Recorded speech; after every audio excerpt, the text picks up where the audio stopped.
I got a 12 in CELPIP Speaking, and in this video I'm going to be sharing how you can replicate that success. I'm going to be sharing my preparation strategy, what I did, and my format for answering each question of all the 6 tasks in CELPIP Speaking, as well as things you can do on the test day.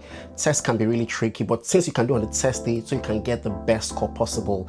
If that sounds like a great video for you, keep watching and I'll get started. Let's go. Hello, my name is Pelumi Agbola, and in this video I'm going to be sharing everything I did, everything I single-handedly did to prepare for the CELPIP exam that helped me to get a 12 in the speaking CELPIP exam. This video might be a bit long, but please, I promise you that if you watch to the end, you get all the value that I'm willing to share in this video. First things first, I know people like to say that a lot about mindset. I want you to believe that you can do it. It might be technical, it might be difficult, but you can get the best score possible. If you need it for express entry and you want to get at least a 10, if you need it for postgraduate work permit and you need at least a 9, you can get any score you desire. You can get a 12 if you run 11, you can even get a 12. And you have to think on your feet because you can't prepare ahead of time. I'm going to share some examples. We'll do some test examples together and I'll show you how I answered the question. But you have to think on your feet. And the best way I would see it is that see the computer as a real life person. Let's say someone just throws a question at you, or what's your favorite food? Start speaking and talk confidently. I understand that you might not know what you're going to say, and it's just going to be like an impromptu question. But just try. But let's just see it as someone just asking you a question in the street. Oh, tell me about yourself, or something like that, like an interview or something. So that's that mindset. I'm not seeing it as a computer that is going to judge you. I know you're considering that the stakes are high. It's an expensive exam, but just go with that mindset that you can do it. Just go with that mindset. So now my preparation strategy, I watched a lot of videos on YouTube, on this same YouTube, and I've condensed all the information in this video. So there are 8 speaking tasks, and with each task, like I said in my previous video where I talked about everything in general, with each task it gets harder. So task 1, task 2 are quite very basic and simple. Once you start getting to task 4, it starts getting a little harder, if we're being honest. So I'm just going to go through all of them and teach you what I did for each category, hopefully to help you. Pay attention to what I did. But one thing I can say before I start getting into each task is that use your preparation time judiciously. So for example, in most of the tasks, you get 30 seconds to prepare and you speak for 60 or 90 seconds as the case may be. So use that 30 seconds to prepare very well. So you'll be given 2 sheets of paper, like 2 A4 sheets of paper. Use that paper very well. Like, don't even try to read the paper. You need it. So when they throw a question at you, that you have 30 seconds to prepare for that question. Use that 30 seconds or 60 seconds as the case may be for tasks 5 and 6. Use that time to start jotting your answers down. And it will make more sense when I move to the first task. Now let's move to task 1. One is giving advice. Now this one is very simple. Like I said, the more you progress, the more it gets harder. Task 1 is about giving advice. So let me give it. I've not seen this question before, and I'll be thinking on my feet to answer this question. Your brother recently got a driver's license and wants to buy his first car. Give him some advice on how to buy a car. I have 30 seconds to think. The first thing comes to my mind is that affordable. The second thing coming to my mind is maintenance. And the third thing coming to my mind is reviews. It will make sense. If I was that one and I have 30 seconds to prepare, and those are the 3 things I came out, I'll write those 3 things down: reviews, affordable, maintenance. Time to start speaking. Hello bro, like it's my brother. I can say hello bro, or I can just say hello Jason.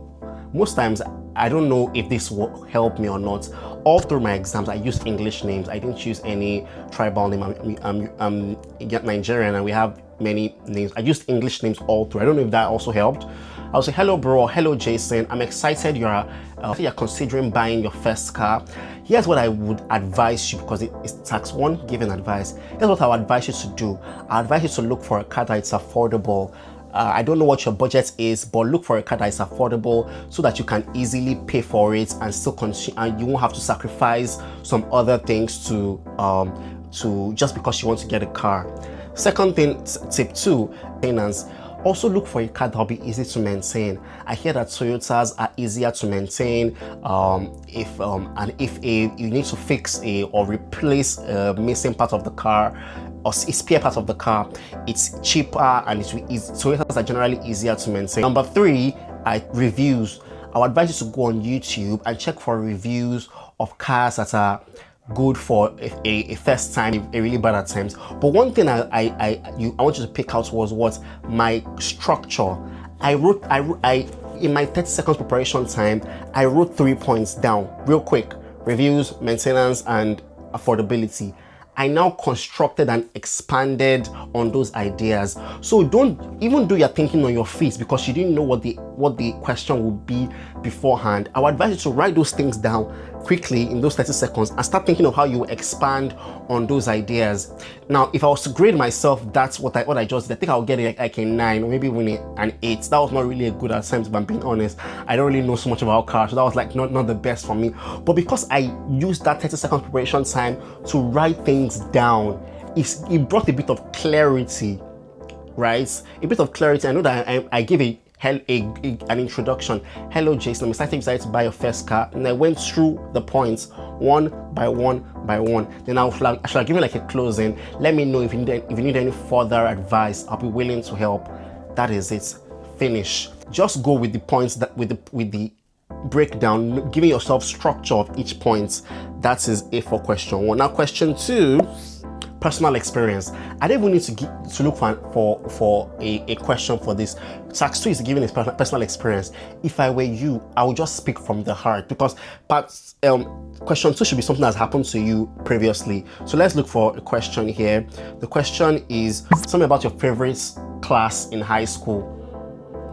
Why did you enjoy it? Now that's something. That's 1, and that's 2. This is a 2-part question. Tell me about your favorite class in high school and why did you enjoy it? So just, if I were you, I would not even try to like think too much. What was your favorite class in high school? Was it math? Was it geography? Was it the science class? Maybe chemistry? And just go and just reminisce moments. This is very informal. This is not the part that is really technical. Like I said, as you progress, it gets harder. But personal experience is easy because I'll just dish it out. My favorite in high school personally was government, and why did I like the class? Because the instructor or the teacher made it really exciting with dates and numbers. He also has like a really great personality. That's what I'll just say. This one, you're not addressing anybody, so you just go straight. My favorite class in high school was government. I really enjoyed government primarily because of my instructor. My instructor had a great attitude. He was really passionate about the subject matter, and he always gave interesting examples on various political segments and sectors, and it just made us more interested and concerned about the political space and the government that was ruling us. Stating that my lecturer was the reason. I'll just keep on talking about the lecturer. He made the class very welcoming. It was a very interactive class. He brought so much joy to subject matter. That's why I love government. So 60 seconds is up. But what did I do? I spoke from the heart. Because if you really did not have a favorite class, maybe you hated school, if you really didn't have a favorite class, just make something up really quickly. Also address this on tip day. If you can notice, I'm using lots of mannerisms. I'm using I did that a lot, but one thing I mentioned, I also said that in my last video. If I make a mistake, I don't dwell on it, or I just take a brief pause and continue. It is normal because you're thinking on your feet. So if you say it's totally okay. Don't just now say it so many times and let it hold you back, because the speaker I can tell when someone is nervous. Even though I made a mistake, I said I just moved on once I got my thoughts back. Yeah. So question 1, question 2, we've gone through that. Now let's go to question 3 or task 3. Describe a scene. Honestly, this one is also very technical. I think mine, I can't remember what my test day task looked like for the scene I described, but you could see anything. You could see the picture of a gym, you could see the picture of a dirty toilet, see the picture of a street with people, a busy central street or downtown. You could see the picture of anything. What I advise for describing a scene, let me see this practice question. If there is this one is a dirty toilet. This picture now, we can see a guy holding a spanner. I'm not answering it. I'm just giving a random example. A guy holding a spanner. I think that's a cat on the toilet seat, a broken window, and like a slanted picture. Then dirt all over the place. There's like a termite or an insect on the wall, and the wall is like made of tiles. This is just like everything I'm seeing right now. But I won't say that does not look very well put together. But what I would do for every describing a scene question is that I would describe everything I see, maybe in one sentence. Then I'll now describe bits and pieces.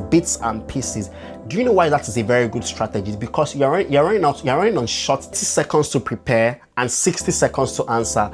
But because if you are doing it bits and pieces before you describe the whole, you might not be able to have enough time. So what I recommend is describe the holistic view of what you are saying before you now start describing various elements in the picture. So if I were to describe that picture I can see, I would say this picture portrays a dirty toilet.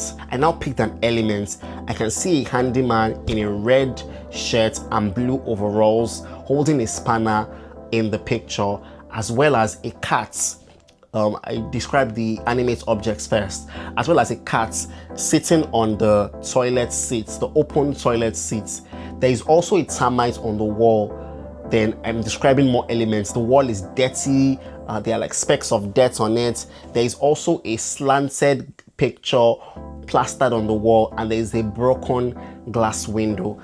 That way I'm giving like bits and pieces, so that even if I get cut short during the 60 seconds period, I've already described many elements of the picture and I'm giving a holistic expression of the picture. So what is task 4? Task 4 is making predictions. Now, this one, task 4, is the same picture that you get in task 3, and now to make predictions on what will happen next.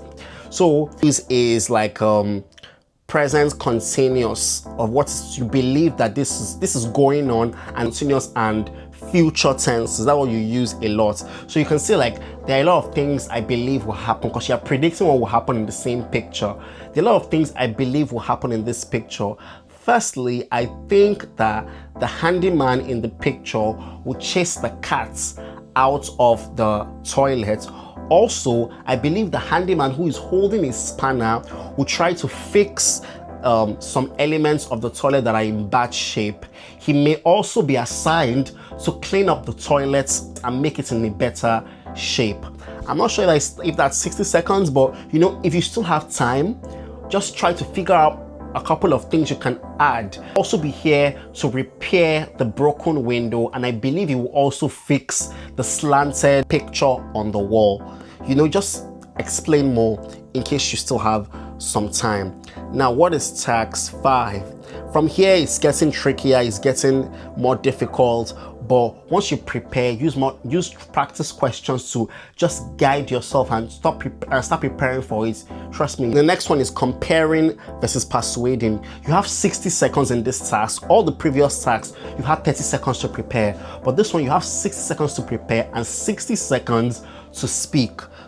I really like question 5. You're describing something. Let me read out the question.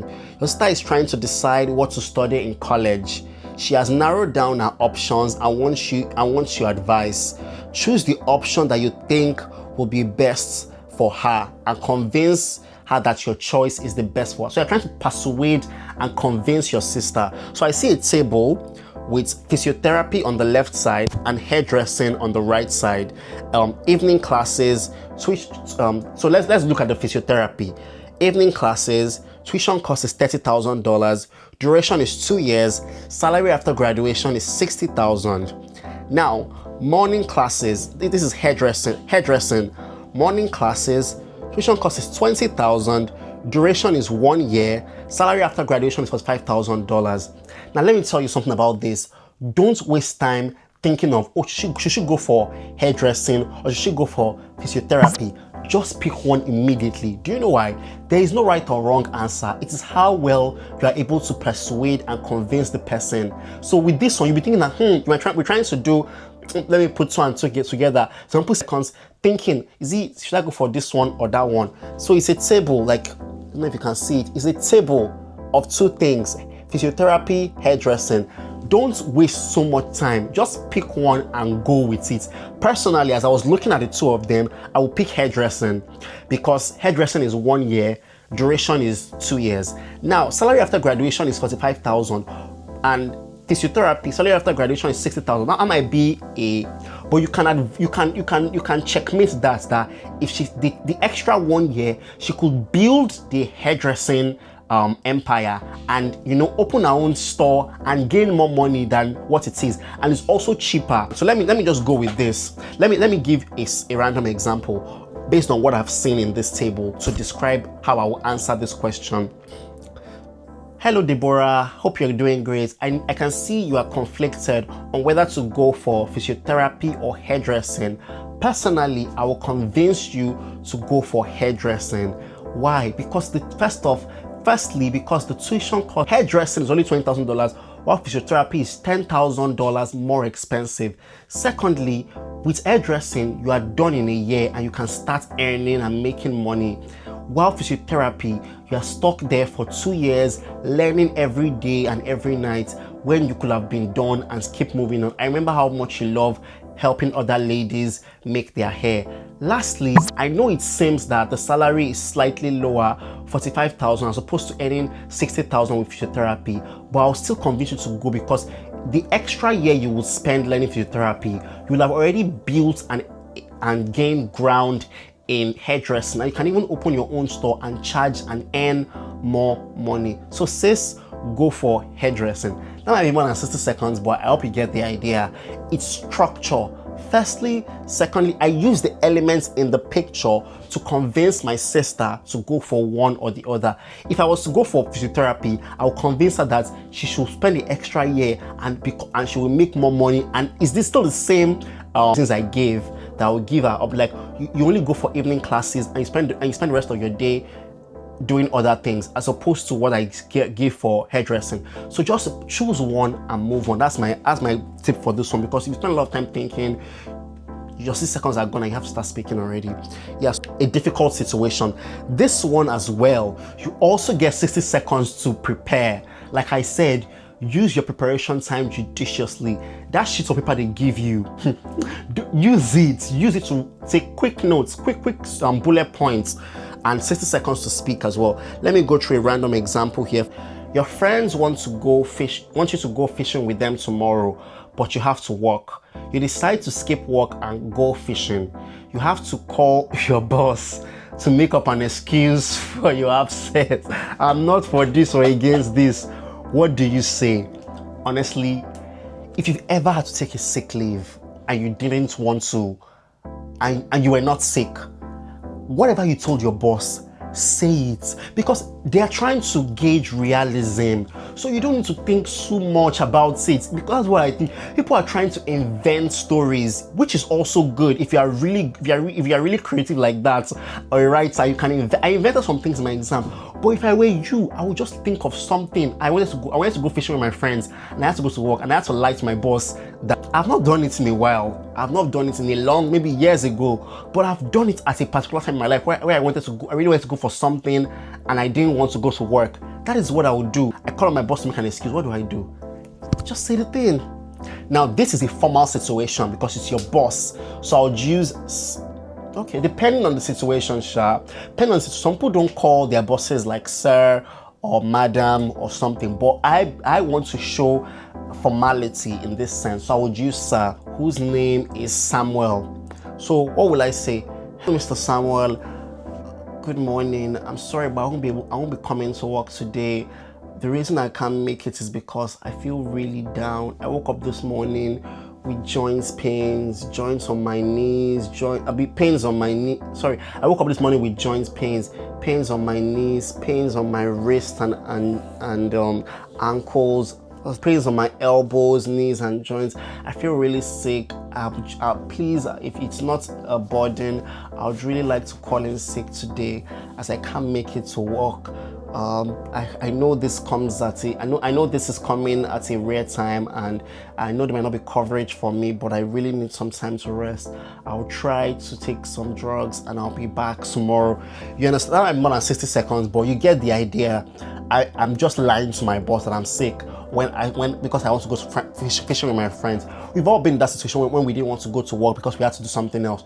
Use that scenario for you and let it make sense as easy as possible. I can see my tone was also down because I was trying to convey. I don't know if there's extra points for that, but I sold the message that I was sick with the tone of my voice. I can't be like, hello sir, I can't come to work today. it might not make sense to the person who is grading. That's why I chose to have like a very calm and softer countenance, as opposed to, I'll speak about this later, as opposed to, you know, here's a question. These days, many people are moving from towns to cities. Do you think this move will increase their quality of life? Use specific reasons and details to support your answer. Now, it's a difficult situation. What I just want you to think of is, like I said, there is actually no right or wrong answer. That's the trick. Just pick one and move on. So if I was the one, I would pick cities. Do you think this move will increase their quality of life? Then use specific reasons to detail and support your answer. So you can either say yes or no, then you give your reasons, you give your yes or no as to moving from town to city, then give your reasons. So if I was to, this is a tough one, I'm not gonna lie, but I'll just think about it really quickly. I have 60 seconds to develop my points, and I'm choosing to go that people should move to cities, and I'm also going to give reasons. So test, this is like a huge challenge for me as well. So let's give it a shot. 3, 2, 1.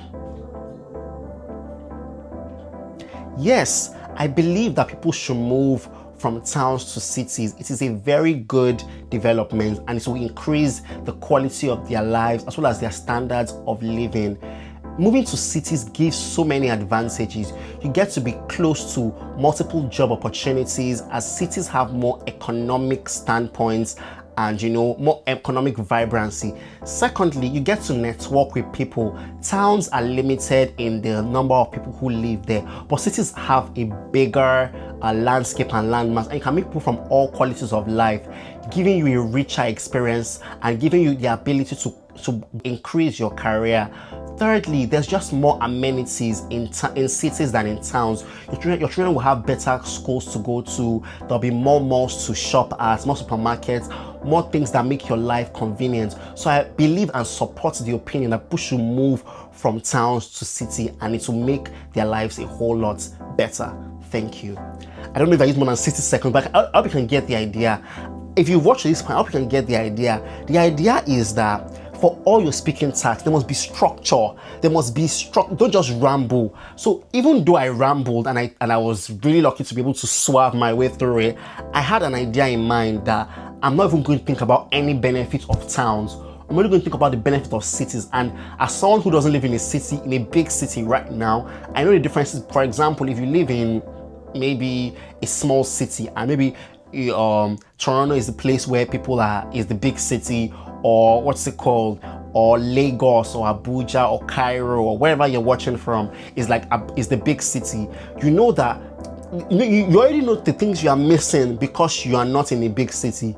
So this thing is like, it's portraying your life, because at the end of the day, they are testing how you speak in everyday conversations. So use that. Don't like, let me think, town or city. Whatever you think based on your own personal assessment. I believe for everyone who is taking the exam that is at least an adult. Whatever you think based on your assessment, just go with your gut and go with it true and true. However, we felt that towns were better. Just be like, towns are quiet, you get more peace of mind, you get a more quiet lifestyle, there's less stress, there's less traffic. You bring all the things that you believe are the advantages of towns to the forefront. I didn't pronounce or say anything good about towns in my own assessments in the example I gave.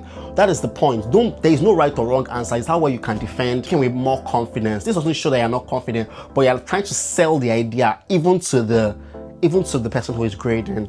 Now, the very last task, we've done 6 and 7. The very last task is task 8. Task 8 is you are going on a trip with your friend and you are looking online for hotels. You see 2 interesting hotels. Call your friend and describe the hotels. Ask him which one you should book. This is tough. I'm not gonna lie, this is tough.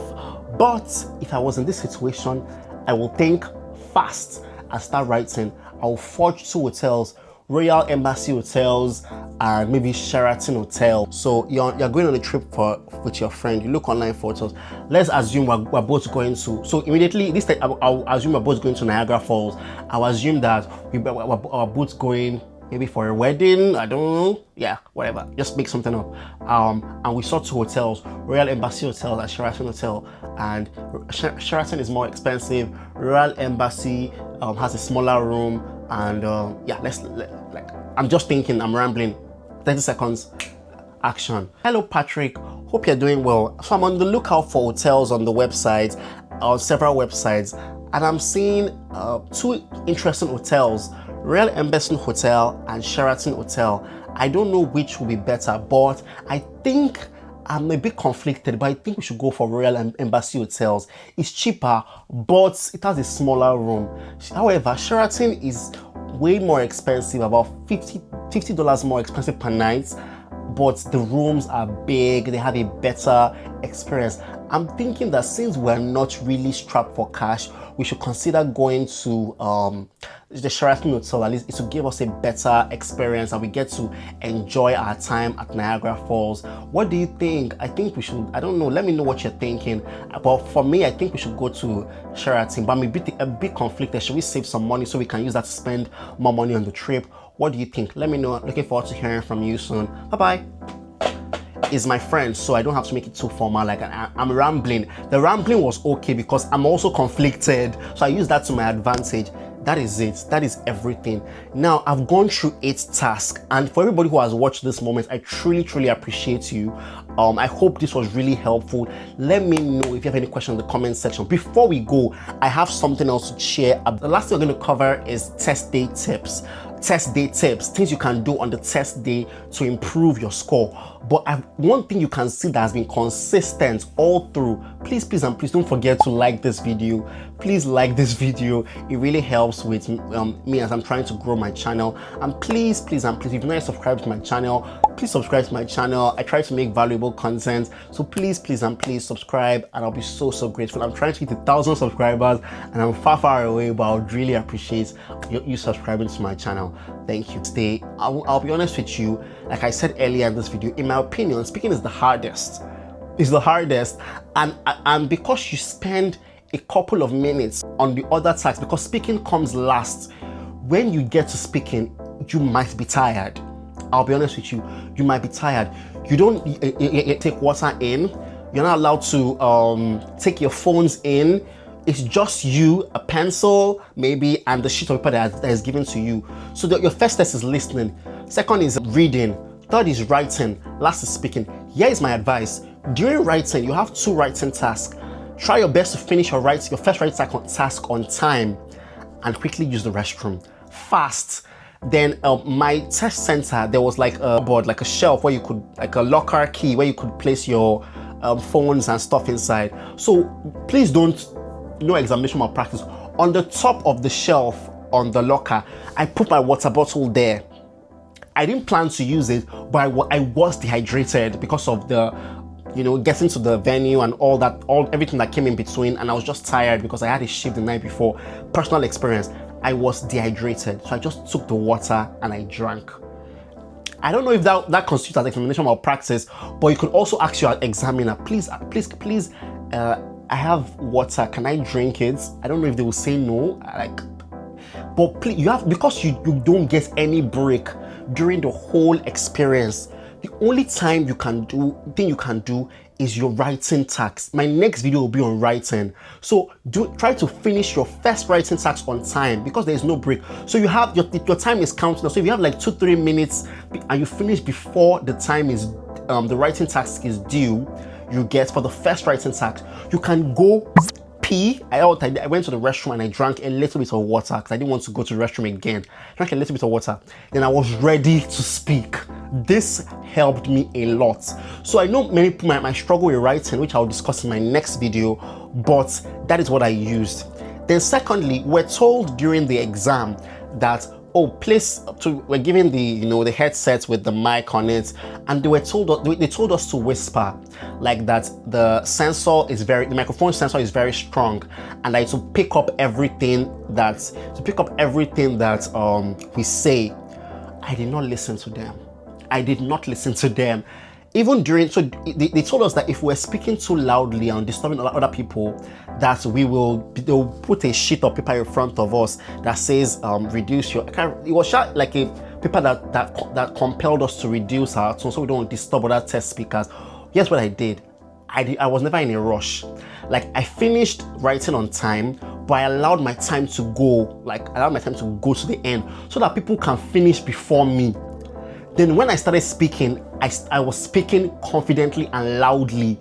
I know this might be hurtful to say to other people, but I wanted to get the best score possible. So I was speaking with confidence, because my thought was that if I reduce my voice, it might convey the message that I'm not confident in the language, and I am very confident when I speak English language. So I did not listen to them. I was speaking confidently, a little loud, not too loud, but I was speaking very confidently. So I didn't do that whisper thing. Yeah, I was speaking well, just like I'm speaking right now. The thing to note is that I wish CELPIP can change this. When you're practicing on the CELPIP.ca website, you see a timer counting down. Like, you actually see the number of seconds you have left. But here you see a progress bar. Like, you know, when you're sending files from maybe your laptop to a hard drive, you see a progress bar. And the progress bar is closing as you speak.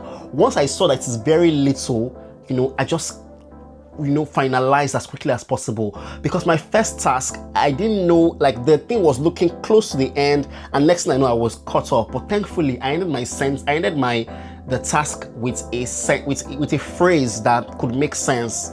So I don't think I'll be penalized for that. So that's my tip.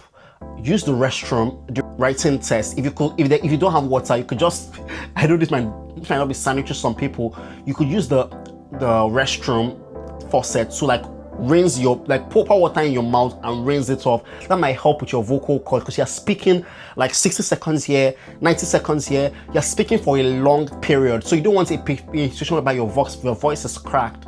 I really hope that helps. That's everything. I really hope this video was helpful. I know it was long, but I did my best to share everything. I know some specifics you might have some specific questions. Please and please, if I get questions, I might make a specific video on some tasks, because I was just rambling and thinking on my feet as well with you guys. So just to show you that it's possible. Like, even though I said M and A, I didn't now say M and I was now thinking and cut off totally. I still continued. So be confident, guys. That will really help you. I hope this video was helpful. Please and please, I would really appreciate if you give this video a like and share your comments. What did you like about this video? Is there any favorite parts that that really stuck to you? Is there anything you want me to create? Any video you want me to create? I'm doing the writing task next, not today, because this video is quite long. So I'll take my next time I'm free and make a video on writing and post as soon as I can. Please and please subscribe to my channel. Thank you guys so much for the support. I really appreciate you guys. Someone even messaged me on Instagram that they really enjoyed my video and they had some questions, and I was able to answer a question. So my name on Instagram is _Pelumi. Thank you so much for everything. I really appreciate it, you guys. I'll see you in the next one where I discuss writing. Until then,